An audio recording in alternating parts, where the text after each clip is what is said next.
The premiere of The Strain, and apparently all of humankind is over, but we're just getting started here on the post-show recap of The Strain. And now, here are the two guys who are probably sufficiently grossed out at this point, Rob Sesterino and Josh Wigler. Josh, how you doing?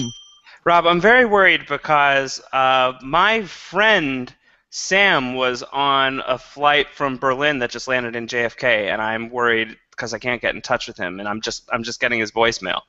Yes, yes. Yeah, Is it your friend Sam Tarley? yeah. He's just like I'm just getting his voicemail. It's Sam. I can't come to the phone right now. I probably wouldn't pick up anyway. I'm just screening your calls, and he's not picking up, and I'm worried that something has happened. Oh my God. Probably, I'm probably. very nervous. I'm a bit craven myself tonight because, boy, we just finished watching The Strain here on FX, the hour and 40-minute supersized premiere of the show. Are they vampires? Are they zombies? Well, we're going to talk about everything here tonight as we go through everything from the new show, The Strain. Of course, we got the chat room open, and of course, you can also post your comments on our YouTube channel at postshowrecaps.com/YouTube. This is the first of our weekly recaps of The Strain. Josh and I said, hey, 24, live another day. That season finale is coming on Monday, so we have a slot open up. So Josh and I are going to recap The Strain for you guys on Monday nights here going forward. How many episodes for The Strain? I'm not sure how many episodes for The Strain. I think it is somewhere in the vicinity of 10 to 13. The exact number, I'm not sure, but I'm looking up as we speak. Okay, so we're going to talk about The Strain every week here for you guys on post-show recaps. Josh just finished talking about The Leftovers with Antonio Mazzaro, so we are firing on all cylinders right now on the Doubleheader. post-show recaps. Yes, double Doubleheader. headers tonight. Okay, That's 13 episodes of The Strain, so we're going to be here for a while. boom, boom. Okay, that's huge. That's huge. It takes us through October. Yeah, it's fun. I don't think that is this our first FX show on post-show recaps that we've covered? Yeah, this is going to be the first FX show that we're covering here. Of course, the crown jewel of the FX lineup, Sons of Anarchy, returns in the fall. Josh. I've heard that. Yes. And Yes. I am a fan of Sam Crow, and I'm excited for the final season. So What's not to like? hopefully we're going to be talking about that. Okay. All right. So let's just get some big picture thoughts on The Strain, and then maybe we'll get into a little more detail on all of this. Josh, what was your take on The Strain? Your takeaway after watching this premiere? My takeaway was that, like, I don't know. This really, it's such a weird show. It's very much unlike anything that's on right now. It scratches the Walking Dead monster itch that I've been missing since that show went off the air in the spring. And I feel like I'm having a good time talking about The Leftovers with Antonio Mazzaro, but that show's a bit of a bummer. It is not very fun. Fun is not a word I would use to describe The Leftovers. It's interesting, and there's a lot worth talking about and dissecting, but fun is not part of the equation, at least not yet. And with The Strain, I thought this was a really fun episode. It's a little hokey. There's some hammy, mustache twirly villains that are in the mix. There's also a countdown clock that's counting up through the days, so there's a little bit of a 24 vibe there. And of course, there are so many actors on this show that are from 24, that are from Lost, that are from Game of Thrones. So it's like somebody decided to drill a hole into my head and peer in and look at all of the things and people that I like and just put them on one crazy vampire show. And I'm just glad it's not True Blood because, man, that show is weird and not so great. So this is a very weird vampire show that I'm in. I had a very good time with this premiere, and I am excited to move forward with it. I have not read the books, too, so this is one that I am going into as just a fan of the show. I was starting to read the books. I liked what I read, but I decided I wanted to just kind of be show purist for this one, so no spoilers, please. I'm enjoying what we've got here, and I don't want anything ruined. Yeah, Josh and I were talking before we came on that it's almost like this show is post-show recaps all-stars. There's lots of familiar faces from the other shows that we cover here on post-show recaps. Of course, our main guy here is Efren. F. Who is also an F as a father, I believe. Yes, and it's Pete Rousseau from House of Cards. Yeah, Peter Russo sporting some hair. And Yeah. it looks like he also has put his drinking problems behind him, which is great. Okay, so that's Dr. Ephraim Goodweather. Of course, we'd be remiss if we didn't talk about Mr. Walter Frey himself. Yes, Abraham. Yeah, this show, if nothing else, is going to have vampire hunter Walter Frey, and I feel like that is a thing that we should not be excited about. Not be excited about. I'm very pumped about vampire hunter Walter Frey. I'm very excited to see David Bradley, who usually plays these rough around the edges, if not outright murderous bastards on all of these shows, and famous in the Harry Potter movies for playing the crotchety custodian Filch. So it's nice to see David Bradley walking into a role that seems a little bit more heroic, that seems, still no less grouchy than all of his characters. That's what we love out of this actor, but it seems like he's going to be one of the good guys on this one. So that's pretty exciting to me. I'm very pumped about Vampire Hunter Walter Frey. Of course, here's Sean Astin of 24 fame, and of course, Lord of the Rings. Mole Patrol, how about that? Yeah, I wasn't even thinking about moles on this show. You got to watch out for moles. And there's a few other 24 veterans on here. Roger Cross, who's the late Curtis Manning from 24, he made an appearance here. Terry Bauer is one of the women who survived the flight. So there's a lot of people from all of these shows that I like. Who's it's Terry good. Bauer, the woman with the curly hair? Yeah, she's the one who was the attorney who was getting very mad at being put in isolation. Oh my God! So all right, so lots of familiar faces here. Let's just talk big picture as far as the episode goes. I felt like it was a little bit of a slow burn, especially in the beginning of getting to where we ultimately want to go. Did you feel like they took a little bit of time to get to the point where stuff was actually happening? Well, I think stuff starts to happen and there's still like a half hour left. Like it's a long episode too, and I think that might be why it feels like they kind of had a little bit of a slower pace to begin with because it was something like actual screen time, actual runtime, I think was somewhere around 75 minutes long. It's pretty long for an opening episode, or let alone just an episode of anything. FX likes to do that sometimes. They have these kind of supersized episodes. But I thought that they felt like they had this really big episode and they could kind of tell it at their own pace. I thought that it was good in terms of, introducing us to some of these characters a little more slowly. Like I feel like if they didn't pace it the way that they did, we wouldn't have gotten the scene with F and his wife at the couples counseling, which I think was a really good scene and some good insight into that character. I wonder if we would have gotten the scene where Abraham is up in his pawn shop and he, has that kind of badass moment with the knife on the guy's wrist, and he's, sort of showing pretty quickly how much of a badass he is. So I feel like we got some fun character moments out of this pace. So I wasn't too hurt about it. I think that it works for me, but maybe not so much for you. Maybe you thought it was a little slow. Just a little bit. I mean, I thought it was interesting, but I felt like it was, it took a little bit of time to get to some of the really cool stuff that was in there by the end. Do you feel like you have a good understanding of what's going on right now? I have some understanding of what's going on, I think. Vague stuff, vague notions. It seems like whoever this Stoneheart group is, Stoneheart, what do you think about that? The Stoneheart group seems to have, they want this vampire box in New York City, and it seems like they are going to cause some serious damage with that thing.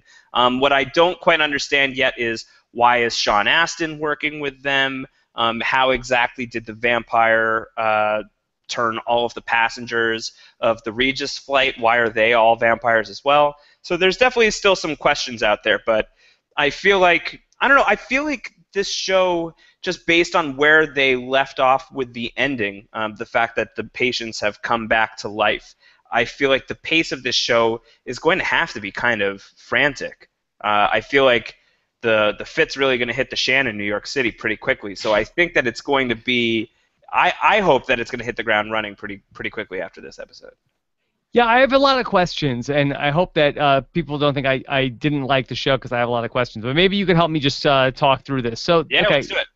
All right, so we saw by the later in the episode, all the people that were getting autopsied, all the dead people, they came back to life. They were reanimated, and they killed the autopsy guy. But there To were Sweet four Caroline. people. Yeah, that was the coolest scene in the episode, I Yeah, think, it was great. far and away. And you knew like any one of these shows or movies, it's like a happy song is playing, something very disturbing is about to happen, Good and music so to die to. You always want to keep an ear out for good music to die to. good times never felt so good. And so now those guys come alive, but there were also four people from the plane who were survivors from the plane. So I'm thinking, okay, these are the guys that are the vampires, but then those guys came back to life. So are those guys like zombies, or are they the vampires, or the people that were the survivors from the plane? Is there nothing wrong with them? Yeah, I feel like there's got to be something wrong with them. I think that's one of the mysteries going forward is why are these four people seemingly fine when they were unconscious just like everybody else? Are they like chosen ones or something? Are they immune to whatever plague, whatever vampire plague seemed to be on board? I'm Hold not on, sure. was it like 2% of the people on the plane were something different happened to them? Yeah, 2% of the people on the plane were left behind as far as this vampire plague went. Yeah, so I'm very interested to see what's going to happen with that. And then you have like these two sort of you called them mustache twirly, the creepy old guys. What's their deal? Are those guys are vampires? So one of those guys, I don't think we caught the name of the guy who we see in the Stoneheart group first, the guy who's coming down the elevator. And I wanted to call him Leland Palmer because he looked like Leland Palmer from Twin Peaks. But then it turns out the guy in the dialysis machine is actually named Palmer. So we can't call this guy Leland Palmer. So we'll just call him like, I don't know, creepy guy with the flickery eyes. That guy, definitely a vampire. Has to be a vampire, right? He 'Cause I can't just feel breathe. He doesn't breathe.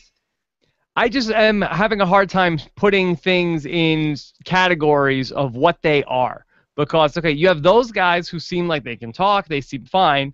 Then you have like the whatever killed the FAA guy, the thing that was in the bottom of the plane that Right. can move, at this incredibly fast speed that you could see for like a flash frame on a piece of footage. There's that thing. Then there's what the people who were the autopsy victims what or the autopsy patients what they become, and then there's the people who are the survivors from the plane. So it seems like there's a lot of different things happening right now.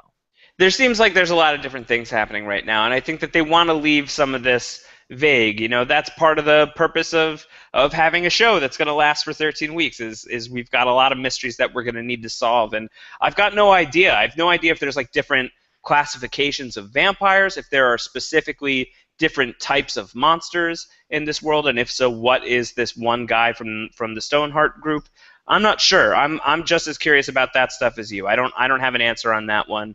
But it certainly seems like this is not our typical planet Earth that we are dealing with. This is a world that is filled with supernatural nonsense, and I don't know. We're gonna have to find out more about that as we go along. But I thought it was fun. I thought it was off to a really fun start. Yeah, I'm definitely interested to see where it goes, because it seems like, for my money, the entire world is just pretty effed at this point, and not in a good way. Right, because Abraham comes in, and he comes into to JFK, and he's trying to talk some sense into these people. But of course, what he's saying, and he even is the first one to admit it, he's like, I'm going to sound crazy here, but you have to listen to me. And so they all listen to him for like 5 seconds, but he does sound crazy. And he's talking about, if you've got the coffin still, then he's still here, and you still have a chance. You have to destroy the bodies. You have to sever the head.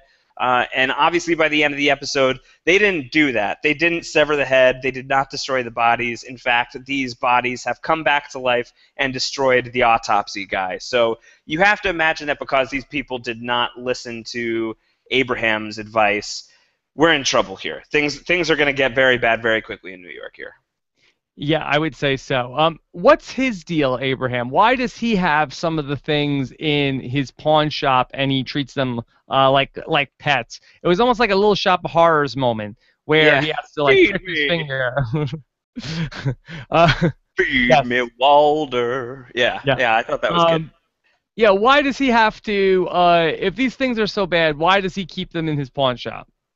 Well, it seemed like the heart that he had. It was like this beating thing in the jar that feeds off of Abraham's blood. Seems like this thing belonged to someone he cared about.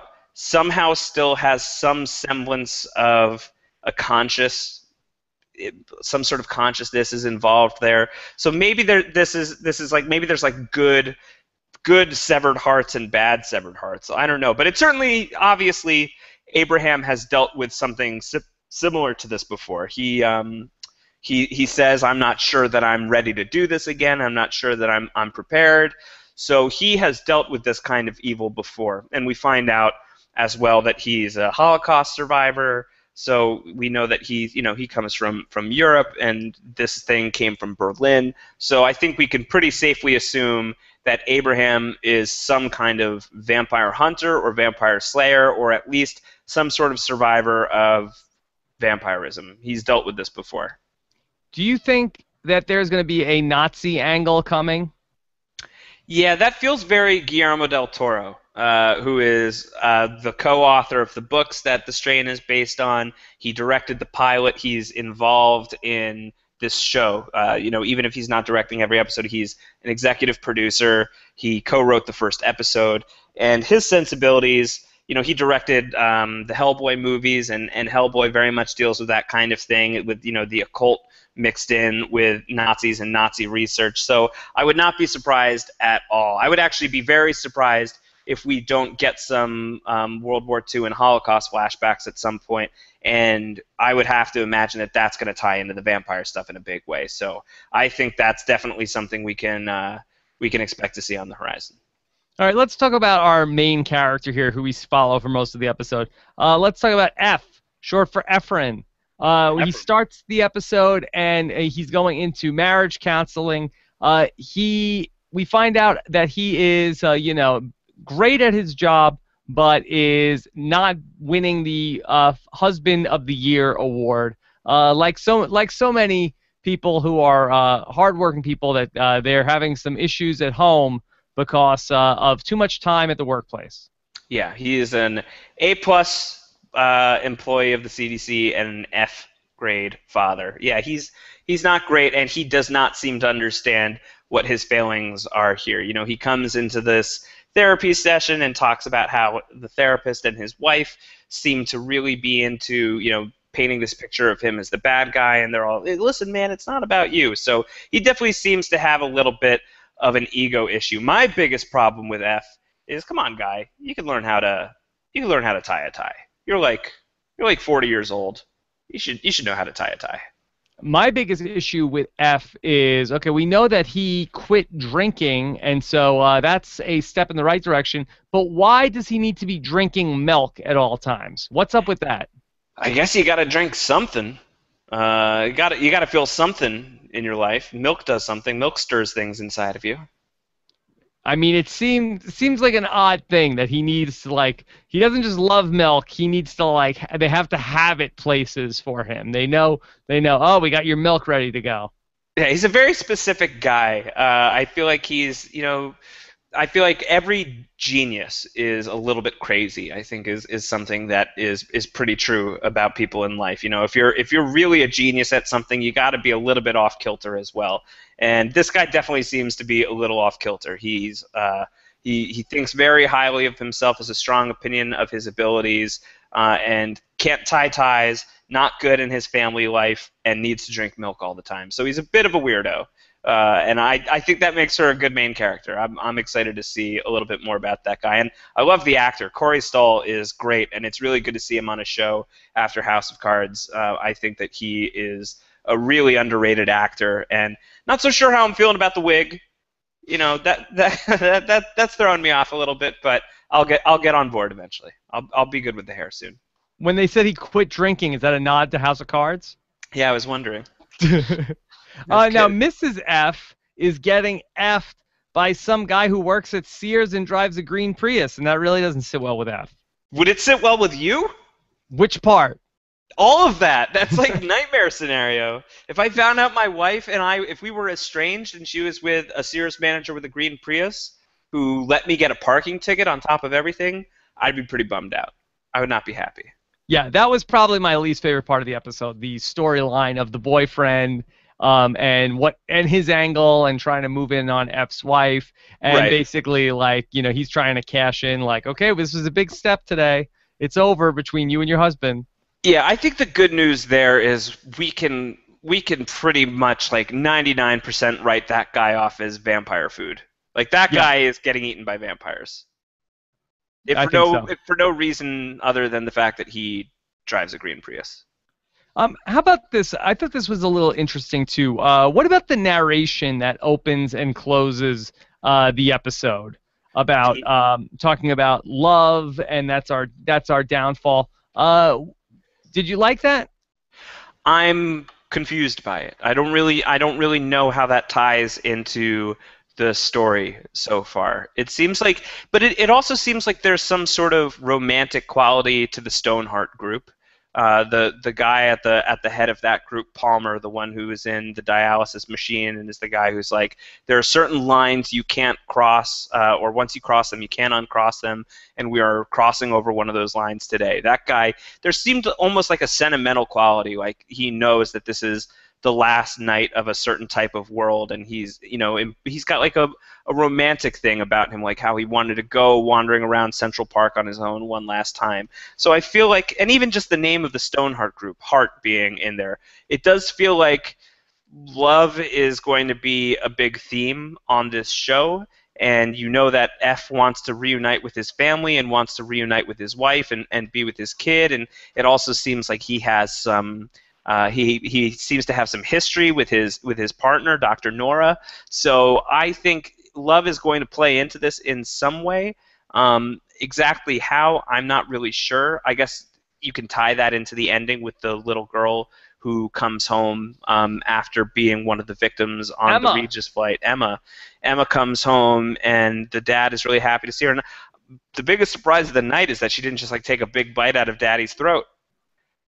Well, I wonder if that's part of what this is, where it's like, hey, dead people come home and they're like, hey, I'm not dead, and then you let them be like, so happy to see them, but they're actually, carrying this virus, and so, the love being the biggest weakness is what sort of, ends up with Papa. Uh, Papa, Papa, Papa. Papa is going to be screwed here because we know that Emma is not what she seems to be. Yeah, well, that guy is boned for sure. It's just a matter of how and when. And I'm fine with that because that guy was a dork. When he slapped F during the press conference, that was a chump move. Yeah, don't slap F. Don't slap F. He How about slapped that? the F out of F. He did. Um, let's talk about Sean Astin's character, who seemed like a pretty good guy most of the episode until it turns out that he's our moly moly mole of the season. Yeah. Ding ding ding ding. Mole Patrol. And now I'm on high alert here, Rob. I was excited that we were going to be replacing 24. Not that you could ever replace 24. Certainly not in my heart. But I was excited that on Monday nights we are going to be talking about the strain once 24 is off the air because I'm a big 24 fan and I just needed something to fill the void. And I was excited for the strain to do that. I thought it would, at least on an entertainment level, but I didn't realize that it was going to be occupying my interests in terms of Mole Patrol. I thought Mole Patrol was almost over, but now we've got to be on high alert for Sean Astin's character. This guy's a dirtbag. He's a traitor, and you know how I feel about traitors. Yeah, what do you think happened? Is Sean Astin is getting paid off by the vampire guys, and It seems like he's getting paid off by the vampire guys, and he doesn't like it. Like, he does not appreciate being under these guys' thumbs. I think he says something to Gus, the guy who's driving the coffin out of JFK. He says, like, tell them I'm done. After this, no more. So he, I think is being blackmailed reluctantly. I don't think that this is something he's pumped about, but that doesn't mean he's not a mole. He's still a mole, that dirty, dirty mole. yeah, because other than that, he seemed like he was, a team player, working well with F. But I did not see that coming when he came over and they gave him the card, and then Sean Astin tells him to go right ahead. Yeah, I was surprised by that as well. I really didn't see that coming, but I guess it makes sense. Like, why do you cast Sean Astin on a TV show unless you've got something really specific for him to do? Otherwise, he was kind of just playing the quirky, pencil pushing, radio talking assistant who doesn't even go out on the field, and that just seemed like kind of a weird use of Sean Astin's star power, if you want to call it that. So I feel like turning him into the mole somehow connected to the Stoneheart conspiracy, that makes sense for me in retrospect, but I didn't see it coming at all. All right, let's talk about the big monster that gets loose on the plane. Yes. Okay, if you were one of those flight attendants, would you open up the cargo hold after you heard those noises down there? No, I would probably like put the food cart on top of it, and then I'd like put another heavy thing on top of it, and I'd just be like, let's address this when we land. Yeah, I think I'd jump out of the plane. Yeah, you just grab a parachute and just go. I think I heard something. I'm out of here. Yeah, shit. Yeah. Yeah, so that seemed very suspect that the flight attendant would open up the thing to go look at it. So then there's this big thing that I guess was we can assume was living in the coffin. Now, does this thing work for the vampire guys that work at the Stoneheart Group, or is that the boss and then that he controls the people at the Stoneheart Group?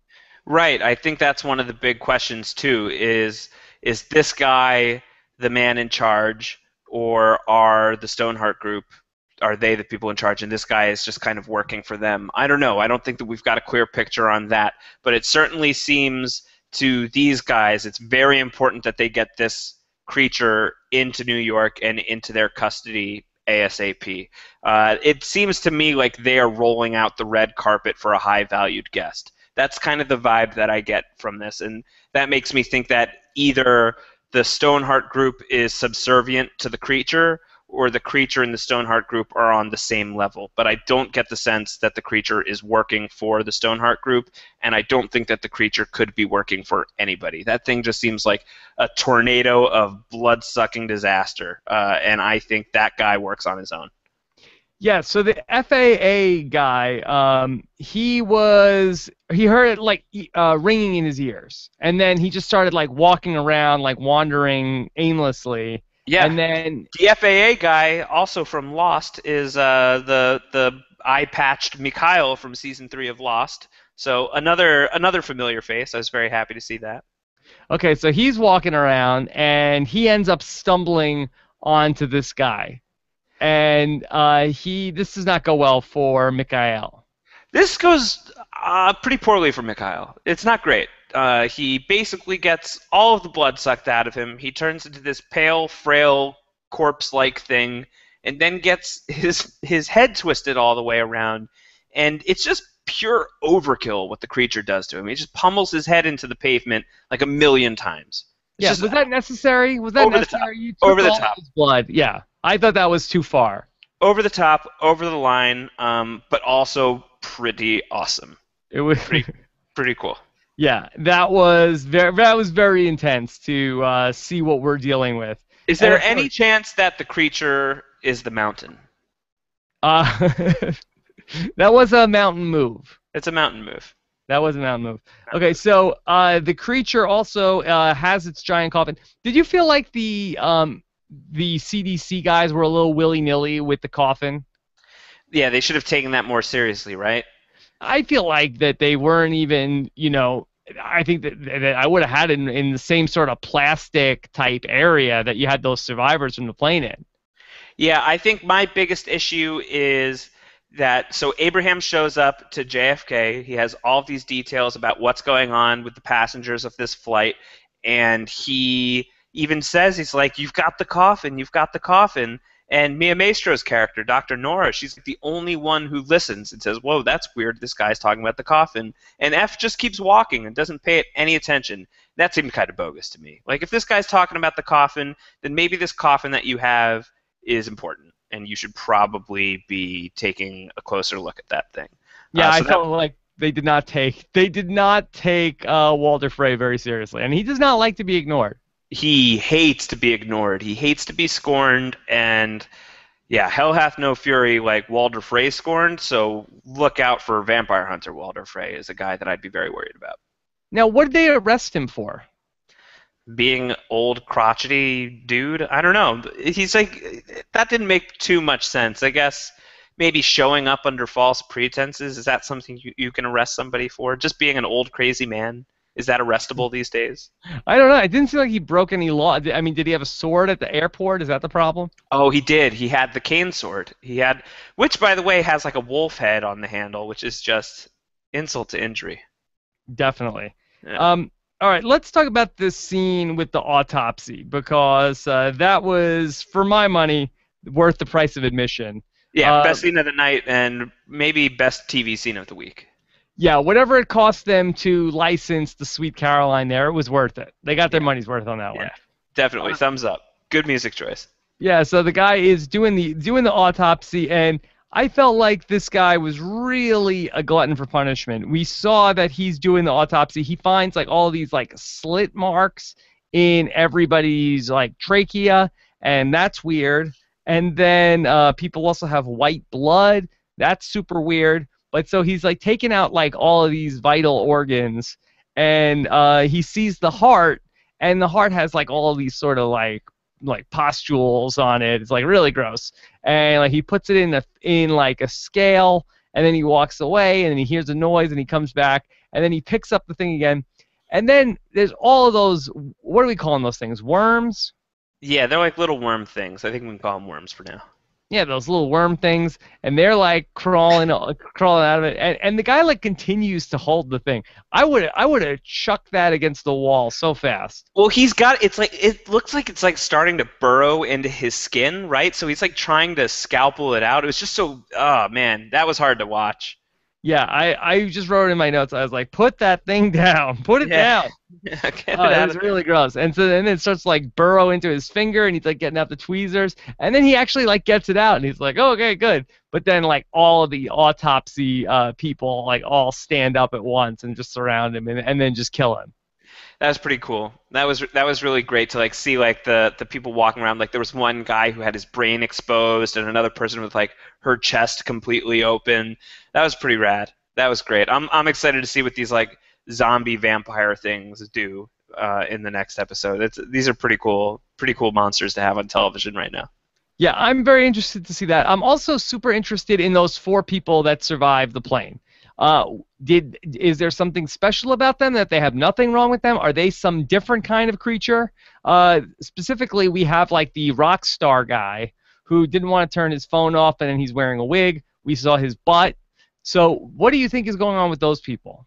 Yeah, isn't it weird that we've got a rock star with a drug problem who has just survived a horrific incident with an airplane? I don't think we've ever seen that on television before. Definitely not from Carlton Cuse. So that was interesting to have that character in the mix here. Yeah. Well, Um, it's funny that the whole show is about, starts off with a ill-fated plane ride. Yeah, I thought that was pretty fun. I enjoyed that quite a bit. Yeah, I'm very interested in these guys, and as I said, Terry Bauer of 24 fame, actress Leslie Hope, she's one of these 4 people. So I wanna know a little bit more about who these guys are and why they survived, and I think it's not going to be very long until F and Nora and the rest of the CDC team are going to be wanting to know the same thing. So I'm hopeful that we'll get some answers on that soon. Maybe it's just like it's latent inside of them. Maybe the virus is something that's going a little slow with these characters. Who knows? One of the things I like about this is that it's not an airborne virus. Like, Yeah. you need to get one of these worms inside you. This is one of the things that I had a big problem with in the first half of The Walking Dead Season 4, where you had sort of this airborne virus that's, luckily nobody who's a major character can die from. And, it's just sort of where this is like you have to get the thing on you.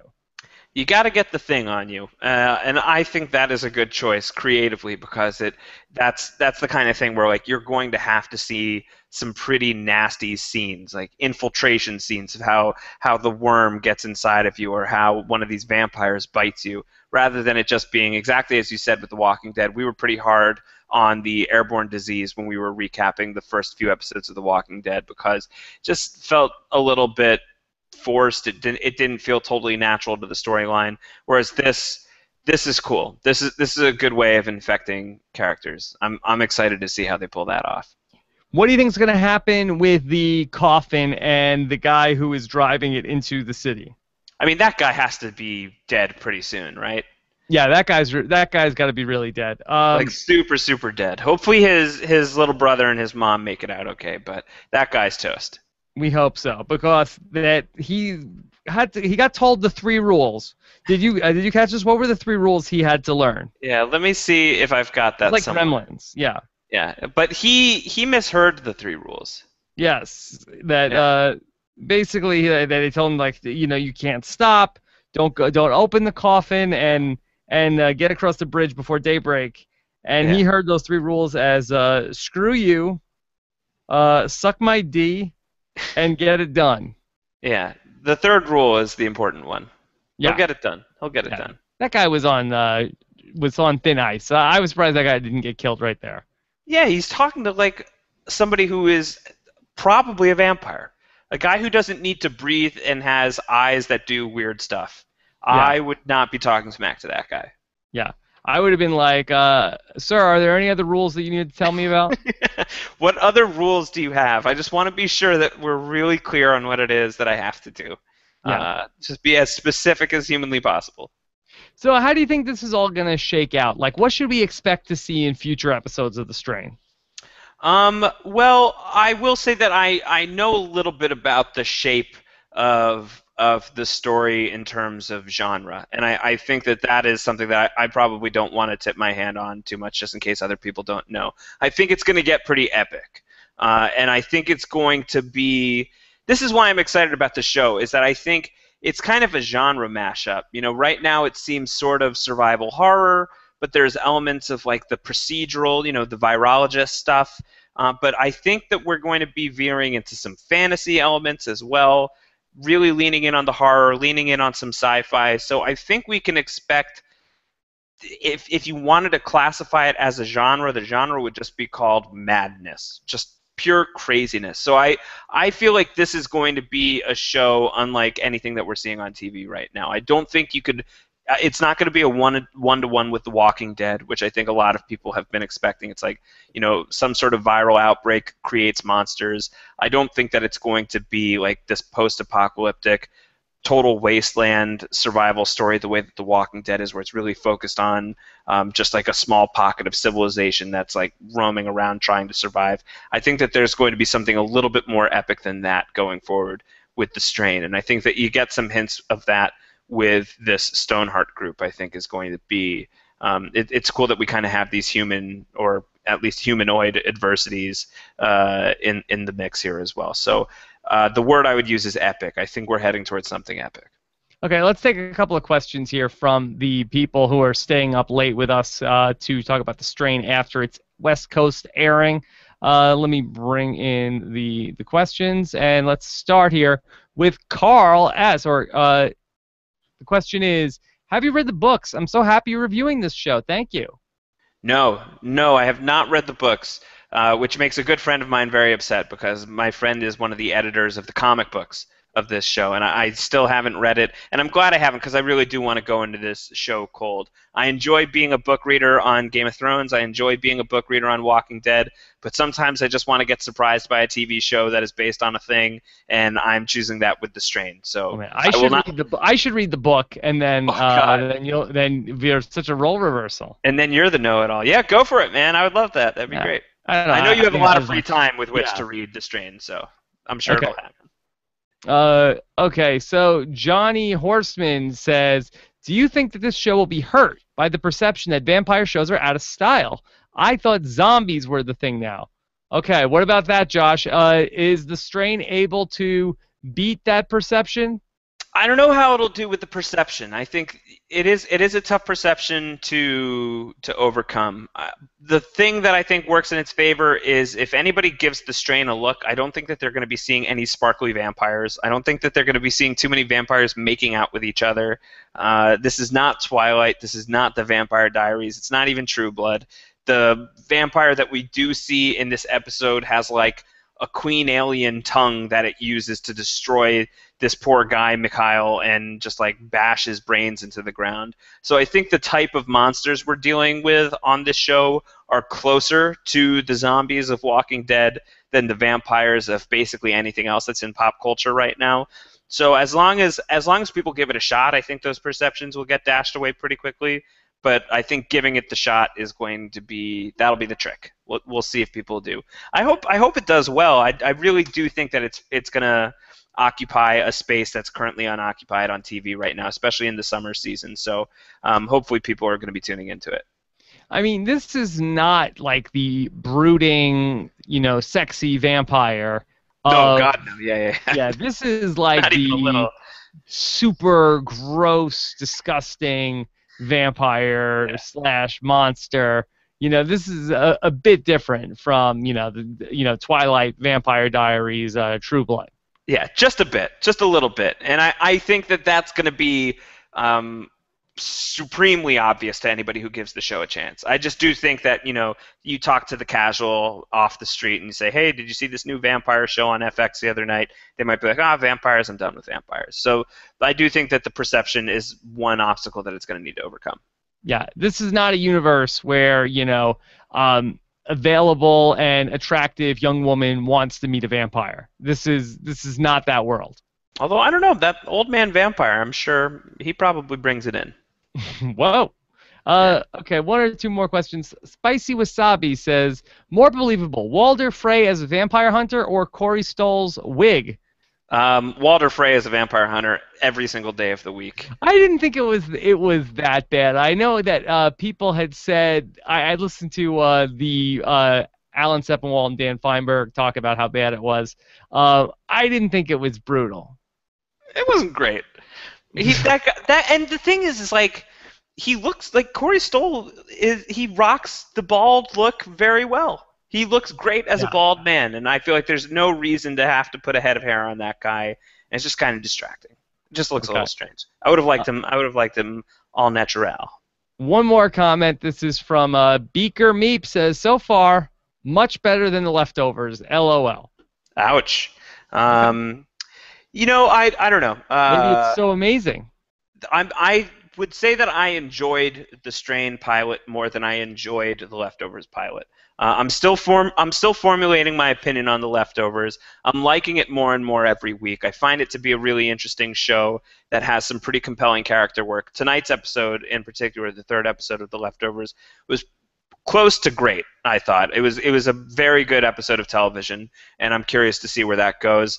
But The Strain so far, for me, I'm a bit of a dork, and I just like to nerd out and have a good time and turn my brain off and watch some vampires eat some people sometimes, and this show appeals to that. So this is a show where I don't have to think too hard, and that much I did very much enjoy about the Strain pilot. All right, well, Josh Wigler, thank you so much for staying up super late to give all of your energy and waking hours to people who want to listen to you talk about TV shows. Whatever energy I have left, I do apologize. It's been a late night for me on the East Coast here, but I promise much more energy as we start digging into the Strain going forward on our new night, Monday nights, starting next week. Okay, but this Monday night, we've still got one more episode, one more hour of Bauer to get through. One more Bauer Power Hour. Yeah, I'm pumped. The 24 Live Another Day series finale? What are we calling this tomorrow night? They're calling it a season finale officially. I've had said it on Twitter, it's officially the 24 Live Another Day series finale. I don't know if it's the 24 franchise finale. Well, either way, we are in good position for some really epic stuff. The past few episodes of 24 Live Another Day have been crazy bonkers.